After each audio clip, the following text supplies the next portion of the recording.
The mountain woke before dawn, the way it always did, with a breath of cold that slid down slope and settled into the valley like a held thought. Eliza Caldwell stood still at the edge of her claim and listened. Snow squeaked under her boots. The spruce needles were rimmed with white. Far above, the ridge caught the first gray light. It was early autumn, but the air had already decided what it would become. Eliza had learned to listen first. She had learned it from her mother in the hills back east, and from seasons spent paying attention instead of arguing.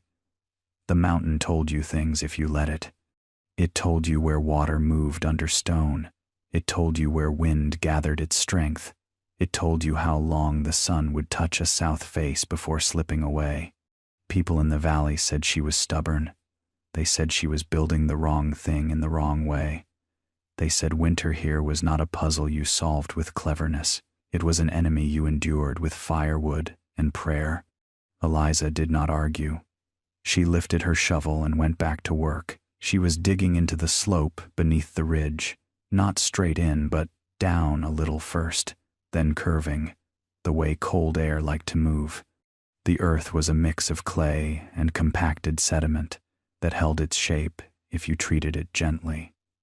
She had tested it with patience, cutting small, careful notches and watching how they stood. She had chosen this place after weeks of walking, measuring shadows with her hands, lying on her back to feel where meltwater traced invisible lines. When she first drove the stake, Thomas Hale rode over and laughed. He was a broad man with a good team and a tidy timber frame already rising on his land. "Miss Caldwell," he said, tipping his hat with a smile that meant to be kind and was not. "You'll need walls and windows if you mean to last. You can't live in a hole." Eliza wiped her hands on her skirt and looked up at him. She did not blink when she thought. "I'm not digging a hole," she said. "I'm building a room the mountain already wants to keep." Hale had frowned, as if the sentence had slipped past him. He wished her luck and rode on. Others came with different tones. Mrs. Dunbar brought bread and concern. "It's not the cold," she said. "It's the dark. You need light, or it wears you thin." Eliza thanked her and pointed to the south face. "The sun comes low in winter," she said. "I'll give it a straight path." The third was Isaac Morey, who knew stone better than anyone in the valley. He crouched at the cut, ran his fingers along the arch Eliza had started, and stayed quiet for a long time. "You're going far," he said at last. "Too far, if you guess wrong." "I won't guess," Eliza said, and showed him the seam she was following. Pale limestone ran like a promise through the darker soil. "I'll let the stone tell me where it holds." Morey studied the line and nodded once. "Then don't hurry," he said. "Stone likes patience." By the time the leaves turned, Eliza had made the first bend and begun to widen the space that would be her main room. She worked with short, steady days. She rested when the earth asked her to. She shaped the ceiling into a shallow dome and smoothed the walls with a mixture of clay and limestone dust that dried hard under her palms. She carved alcoves for sleeping and storage, and a small place for a stove whose pipe would climb straight to the sky through a narrow shaft. She cut 2 more shafts, not for smoke but for breath. One would draw, the other would give. She tested them with a candle and smiled when the flame leaned and steadied. When the first snow came early, it came as a warning. The valley scrambled. Axes rang. Chimneys rose. Eliza kept digging. She moved in before the ground froze hard. The door was simple and tight. Beside it, she set a small square of glass she had traded for by mending a broken pump. Light fell in a clean line and reached farther than anyone expected.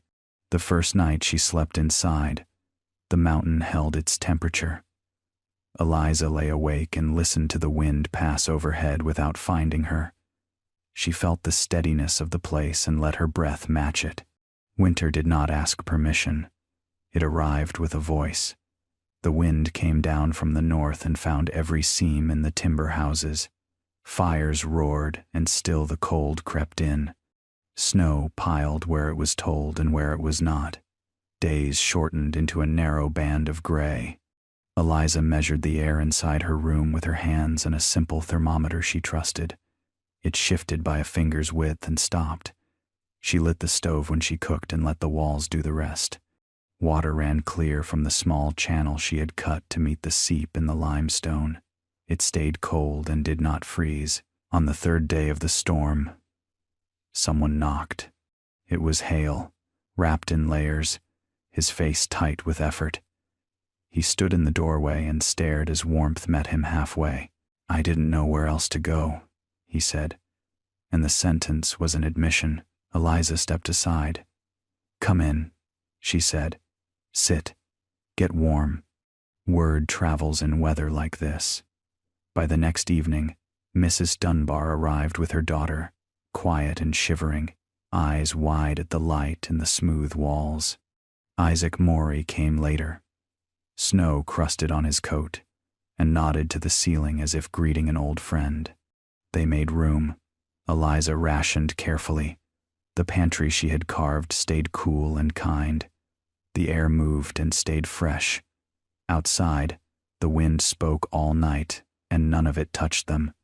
No one was hurt. No animals were lost. The mountain did not take what it was not owed. When the storm broke, the valley looked changed. Timber frames stood, but leaned into the memory of the wind.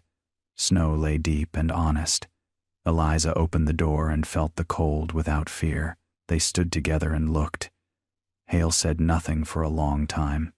"You were right," he said finally. "I thought cleverness was pride. I see now it was listening." Eliza nodded. "The mountain taught me," she said. "I just paid attention." They did not argue anymore. They asked questions. They watched how she marked slopes and read shadows. They learned where to dig and where to leave the earth alone. That winter wrote itself into the valley. It was remembered not for what it took, but for what it taught. And in the quiet room under the ridge, with light reaching in just so, Eliza planned what would come next. The valley did not return to normal when the storm passed. Snow stayed where it had fallen, packed hard by wind and time, and every sound carried farther in the cold air. Axes rang again, but now they rang with purpose, sharpened by memory. People worked differently after fear had been faced and survived. Eliza Caldwell noticed the change without naming it. She saw how neighbors paused to study the land before swinging a tool, how they stood longer on ridgelines, watching how the sun traced its low path, how questions replaced jokes. She did not present herself as a teacher.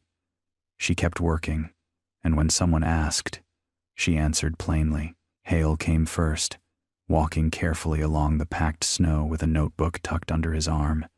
He did not step inside right away. He stood at the entrance, studying how the drift had piled above the door and slid away from the overhang. "You planned for that," he said. "I planned for gravity," Eliza replied. "Snow listens to gravity better than people do." He smiled once, quick and thoughtful. "I want to try," he said. "Not a whole house, just storage. Somewhere that won't freeze or flood." Eliza nodded. "Then we'll find you a slope that wants the same thing." They walked his land together. She showed him how to test soil with a narrow cut, how to feel for stone with the heel of the shovel, how to watch where meltwater darkened the ground longest in spring. Hale wrote nothing down at first. He watched. Others followed. Mrs. Dunbar came with her daughter, asking about food. Isaac Morey came with measurements and quiet approval. Even those who had not needed shelter during the storm came to look, drawn by the idea that winter did not have to be fought tooth and nail every year. Eliza's days grew longer. She helped mark tunnels and showed how to arch a ceiling so weight moved sideways instead of straight down. She insisted on patience. When someone rushed, she stopped them. "The mountain keeps score," she said. "You don't want to owe it anything." Winter settled into a long, white stretch. The sun rose late and left early. Wind returned in smaller, sharper bursts, testing what had been built and what had not. Eliza's home stayed steady. The thermometer barely shifted. She learned the sound of snow sliding off the slope above and slept through it without waking. At night, she sat near the small stove and worked with her hands, mending, shaping, planning. She thought about her mother's voice and the hills far away, about how knowledge moved quietly through generations, not in books but in habits and choices. One evening, a knock came again. This time, it was not urgent.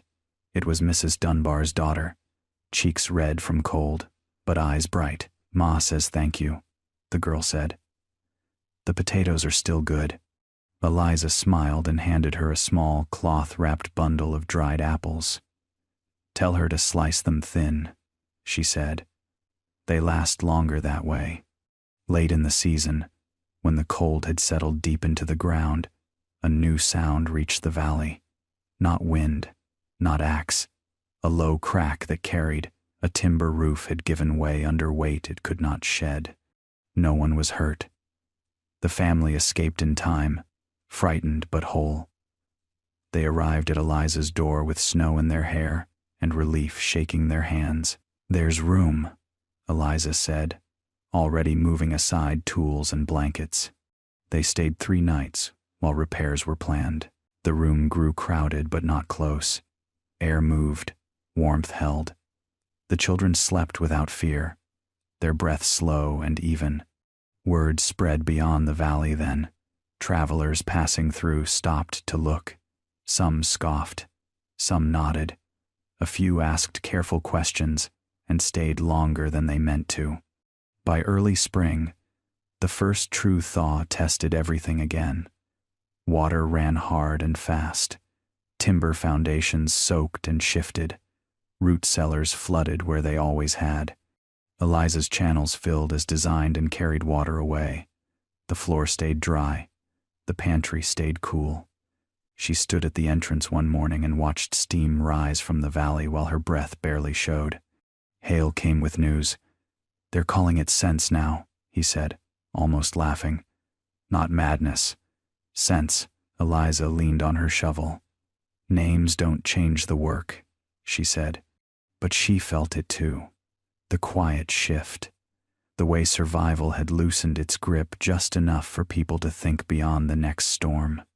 They began to plan together. A shared storage chamber near the creek. A sheltered meeting space cut into a south-facing rise. Designs were sketched in dirt, erased, redrawn. Eliza listened more than she spoke. When she did speak, it was to remind them of limits. "Don't make it bigger than it needs to be," she said. "Don't ask the earth to hold what it doesn't want." Spring came slowly, grudgingly.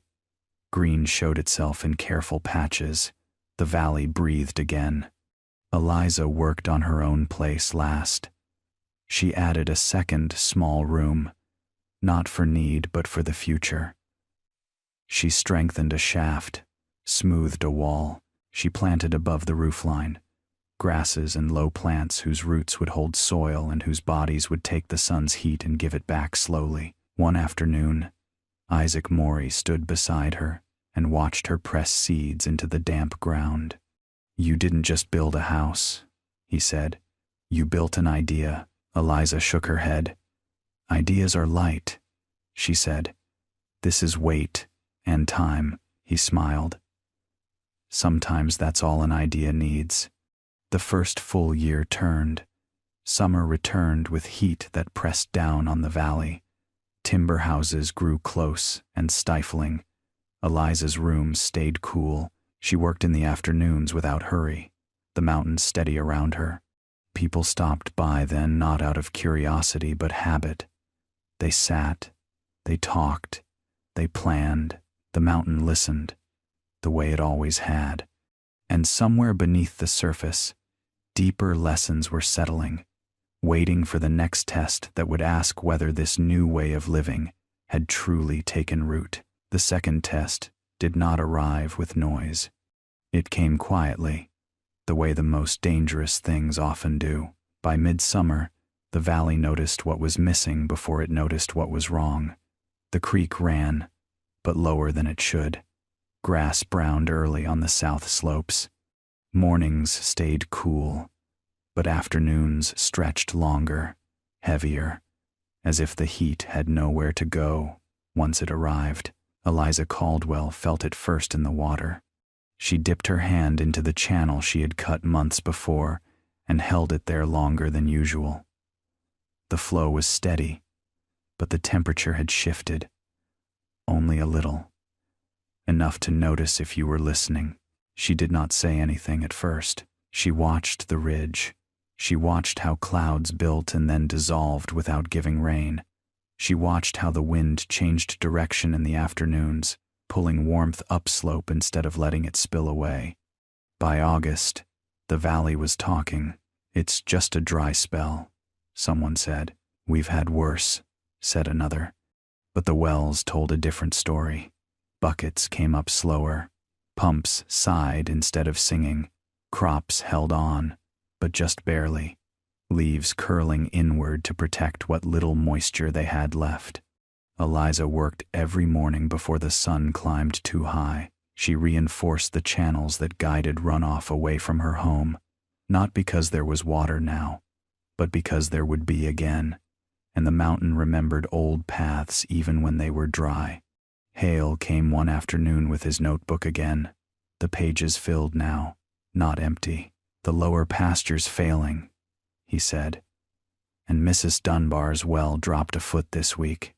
Eliza nodded. "The water's still there," she said. "It's just moving deeper. Can you help us reach it?" She did not answer right away. She walked with him to the edge of the ridge where the limestone seam dipped and disappeared beneath harder layers. "We can try," she said, "but we won't rush. If we chase water blindly, we'll collapse half the hillside and lose the rest." So they worked the way she always worked, slowly, carefully, reading the ground like a map written in pressure and time. Isaac Morey joined them, quiet and exact. Others followed, bringing tools, bringing patience. The work was communal now, not because anyone said it should be, but because it made sense. They cut a narrow exploratory shaft where Eliza marked the stone. They listened to the sound the shovel made. They smelled the earth as it changed. After days of careful progress, dampness returned, darkening the walls, cooling the air. When water finally seeped through, it was not a rush, it was a promise. They lined the channel and capped it properly, letting it feed a shared cistern lower in the valley where gravity would do the work no one could. The water stayed cold. It stayed clean. Word spread again, but differently this time. Not with urgency, with respect. The drought deepened as summer wore on. Crops survived where water was guided instead of wasted. Food stored in Eliza's earth-cooled rooms kept longer than anyone remembered. The valley tightened its belt without panic. Then, in late September, the sky changed. Clouds gathered fast and low, stacking against the peaks like a wall. The air went still. Birds dropped out of sight. The pressure shifted so suddenly that ears popped and dogs whimpered. Eliza stood at her doorway and felt the mountain tense. "Storm," she said aloud. To no one, it broke before nightfall. Rain came first, hard and slanted, turning dry ground slick in minutes. Then hail, sharp and loud, stripping leaves and flattening what stood too tall. Wind followed, driving everything sideways, forcing water into places it had not touched in months. Timber creaked. New roofs were tested before they had learned their own strength. Eliza moved calmly. She closed the door, checked the vents, lit no fire she did not need. The temperature inside her rooms barely noticed the violence outside. Down in the valley, runoff tore through shallow ditches and flooded fields that had cracked days earlier. One poorly placed, well collapsed inward, mud swallowing the mouth of it whole.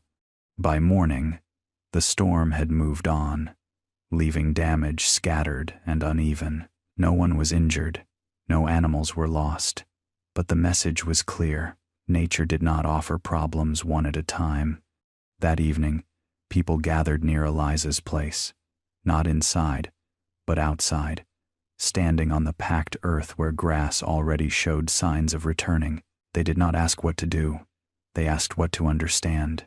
Eliza spoke more that night than she ever had. She talked about balance, about how extremes followed each other, how dry led to flood, how heat invited cold. She explained why her home stayed steady, not because it was hidden, but because it was shaped to accept change without fighting it. The mountain doesn't resist, she said. It absorbs, it releases, it waits. They listened, not as skeptics, not as followers, but as people who had lived long enough to recognize truth when it was spoken plainly. Plans formed without argument. Storage spaces were reinforced. New homes were started into slopes instead of against them. Roof lines changed. Drainage changed. People began to build as if the land were a partner instead of a surface. Autumn deepened. Frost came and stayed. The first snow fell later this year, gentler than before. But no one trusted that kindness. Eliza prepared anyway. She checked every shaft, every channel. She stored what needed storing and left space for what might come unexpectedly. She taught quietly, correcting with a hand gesture instead of a lecture. One night, as she sat alone near the stove, the wind returned. Not violent, just present. It moved over the ridge and past her, testing, remembering. Eliza closed her eyes and listened. The valley was not finished learning. Neither was she. Somewhere beyond the mountains, winter was already gathering itself again, not as a repeat, but as something new. And this time, the question was not whether one home could endure, but whether a whole community had learned how. The winter that came did not announce itself with fury. It arrived the way truth often does, without drama, without warning, and without mercy for mistakes. Snow fell early, light at first, then steady.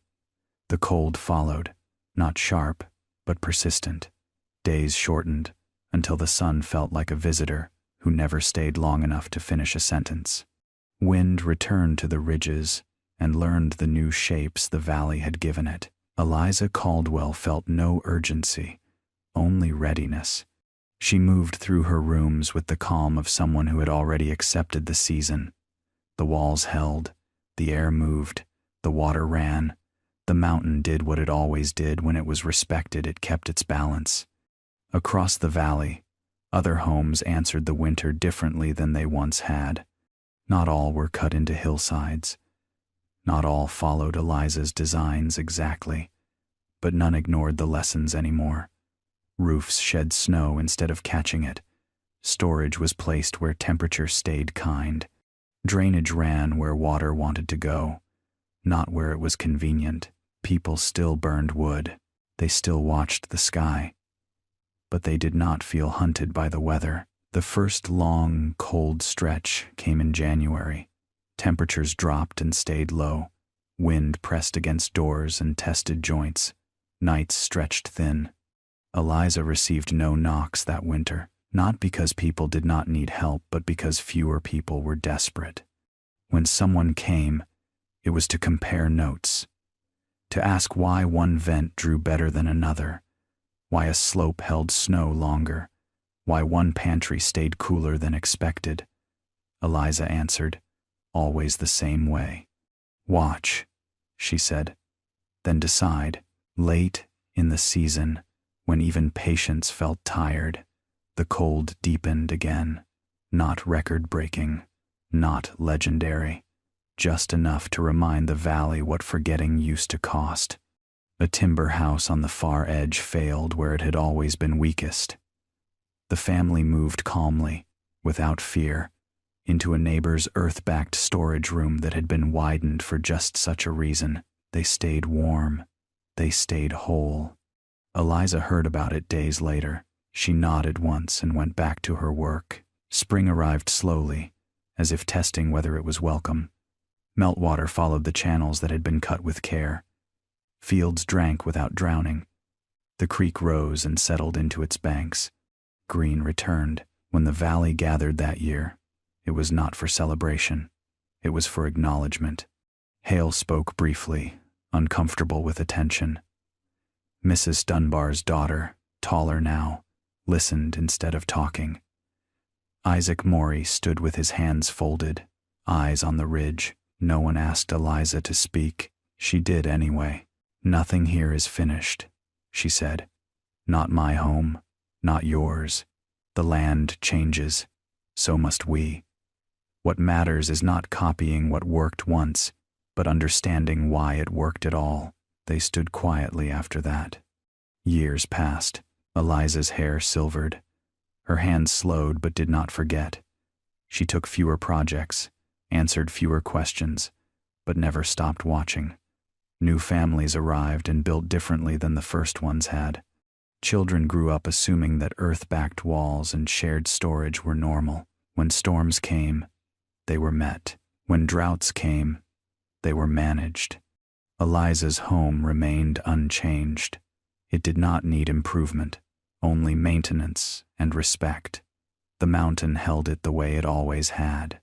One evening, long after the valley had settled into itself, Eliza sat at her doorway and watched the sun drop behind the ridge. Light slid across the slope and disappeared into the grasses she had planted years before. The temperature inside barely shifted. She smiled not with pride, but with recognition. She had not beaten the mountain. She had listened long enough to belong. And when future winters came, as they always would, the valley would remember not her name, perhaps, but the way of thinking she had left behind. That was enough, the mountain agreed. Epilogue. Long after the winters blurred together, the valley learned a quieter rhythm. People stopped measuring seasons by how hard they struck and began measuring them by how gently they passed. Snow still came. Wind still tested every ridge. Summers still pressed heat into the soil until it cracked and asked for patience. But none of it felt personal anymore. None of it felt like a punishment. Children grew up running across hillsides that hid rooms beneath their feet. They learned early that cool air sank and warm air rose, not as lessons written down, but as facts proven every day. They fetched food from pantries that never froze and never spoiled, and they thought nothing of it. This was simply how homes worked. Eliza Caldwell did not become a legend while she lived. She became something quieter. People spoke her name the way they spoke of a trail that never washed out, or a spring that never ran dry, with familiarity, with trust, without ceremony. When she no longer walked the ridges, others did. They tested soil the way she had. They watched shadows the way she had. They listened before they built. Her home remained, unchanged except for the softening marks of time. The walls still held their temperature. The air still moved the way it should. The mountain still kept it safe. Travelers sometimes stopped and asked who had built such a place. The answers varied. A woman who paid attention, someone who didn't fight the land, one of ours, and that was enough. The valley never forgot the winters that taught it fear, but it remembered longer the seasons that taught it understanding. When storms came, doors opened calmly. When droughts lingered, water was shared without argument. What endured was not a structure, or a technique, or even a name. What endured was the habit of listening, and the mountain, patient as ever, continued to speak to anyone willing to hear it. If you enjoyed this story, click the video on your screen now to watch another unforgettable tale where destiny and courage collide in ways you never expected. Don't forget to subscribe and consider to hype our video to help us keep bringing you more stories like these. Your support means everything to us.